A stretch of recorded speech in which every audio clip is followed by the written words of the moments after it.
मंदे पुरुषोत्तम श्री ठाकुर गचरण कोटि कोटि प्रणाम। जगत जननी लक्ष्मी माँ गचरण कोटि कोटि प्रणाम। इष्ट परिवार गचरण कोटि कोटि प्रणाम। समस्त गुरु भाई भौणी को जय गुरु। आज इष्ट प्रसंग परिवार रे सासू बहुर भूमिका।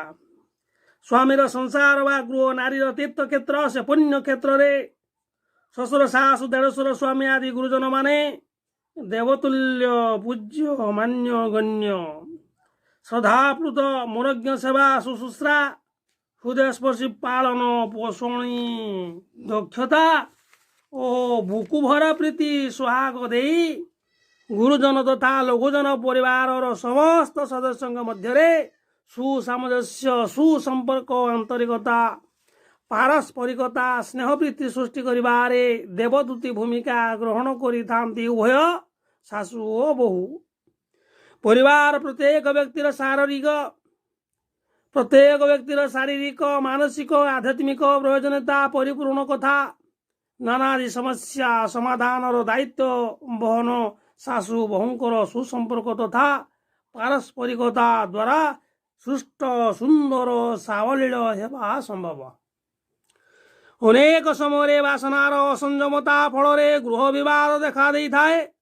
से सासू हंतु बा आउ जे भी हंतु ना कहीं समस्त पक्षरे वाक नियंत्रण तार आवश्यकता पूर्ण भाव में यथेष्ट रही बहुत रही समस्त रही।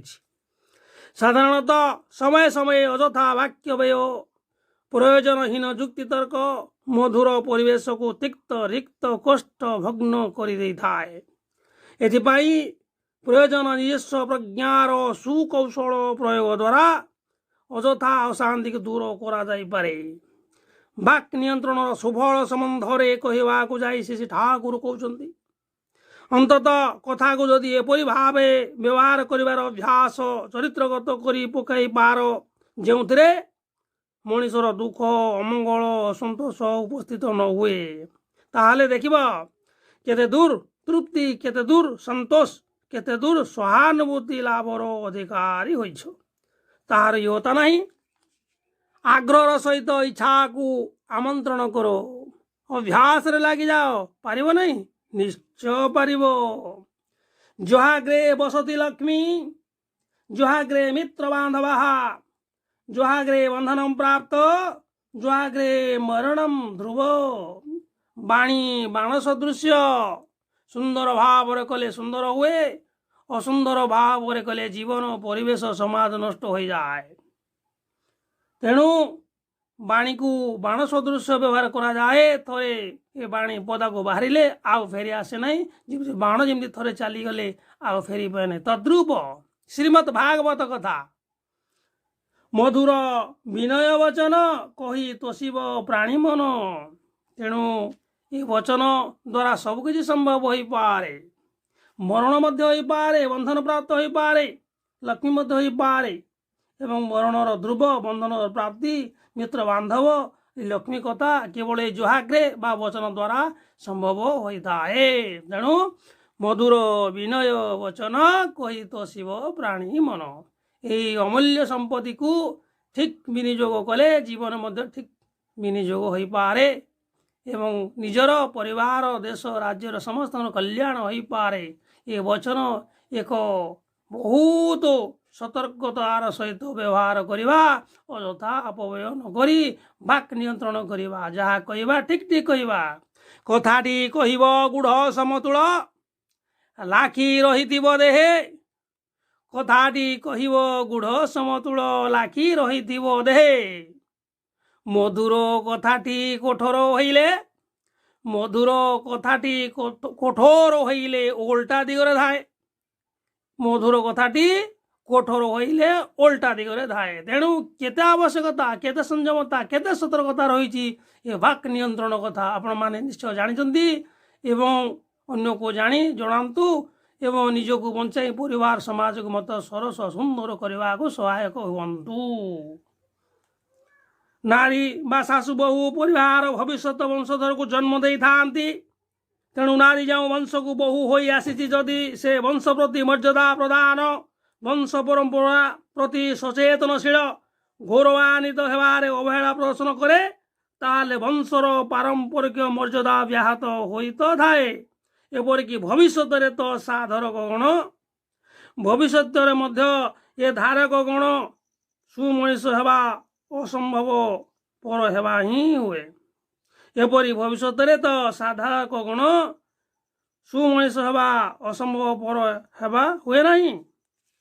ଏହି ମର୍ମରେ ଶ୍ରୀ ଠାକୁର କହୁଛନ୍ତି ସତା ପୋଷଣୀ କୁଳ ପ୍ରଥା ଓ କୁଳାଚାର ସେଗୁଡ଼ିକ ବି ପରିପାଳନ କରି ଚଳିବା ଭଲ। ସେଥିରେ ସୁସ୍ଥ ଭାବାନୁକମ୍ପିତା ଗୁଡ଼ିକ ପୃଷ୍ଠ ହୋଇ ଉଠେ, ଅନ୍ତରର ସମ୍ପଦ ବା ସମ୍ପତ୍ତି ବୃଦ୍ଧି ପାଏ। ସଂସାର ବା ପରିବାରର କଲ୍ୟାଣ କାହାଣୀ ତଥା ଭବିଷ୍ୟ ବିଧାନକାରିଣୀ ବହୁ ବା ଶାଶୁଙ୍କର ଚରିତ୍ର ଦିବ୍ୟ ବିଭାବ ମଣ୍ଡିତ ହେଲେ ଯାଇ ନିଜେ ଉଜ୍ଜଳ ହେବା ସଙ୍ଗେ ସଙ୍ଗେ ପରିବାର ଓ ପରିବେଶକୁ ଗଢ଼ି ତୋଳିବାକୁ ସକ୍ଷମ ହେବେ। ତେଣୁ ଚିର ସାଧନାରତ ଜୀବନ ହେଉଛି ଜଣେ ପ୍ରକୃତ ନାରୀର ଜୀବନ। ଶ୍ୱଶୁର କୂଳ ତଥା ପିତୃକୂଳର କୃଷ୍ଟି କୂଳ ପ୍ରଥା ଓ କୁଳାଚାର ପ୍ରତି ସାବଧାନବୋଧତା ରହିବା ସହିତ ତା ଯେପରି ଅକ୍ଷୁଣ୍ଣ ରହିବ ଓ କ୍ରମାଗତ ଭାବରେ ଇଷ୍ଟ କେନ୍ଦ୍ରିକ ହୋଇ ଉଦ୍ବର୍ଦ୍ଧନ ତାତ୍ପର୍ଯ୍ୟରେ ବର୍ଦ୍ଧନମୁଖର ହୋଇ ଉଠେ। ଯେଉଁ ନିମିତ୍ତ ବହୁ ଶାଶୁଙ୍କର ସମ୍ପର୍କିତ ଉତ୍ସର୍ଗୀକୃତ ନିଷ୍ଠାପୁତ କୃତି ସମ୍ବେଗପୂର୍ଣ୍ଣ ଜୀବନର ଆବଶ୍ୟକତା ରହିଛି। ଏହି ଶାଶୁ ବୋହୂଙ୍କର ଯେଉଁ ସମର୍ପିତ ଉତ୍ସର୍ଗୀକୃତ ଜୀବନର ଆବଶ୍ୟକତା ରହିଛି।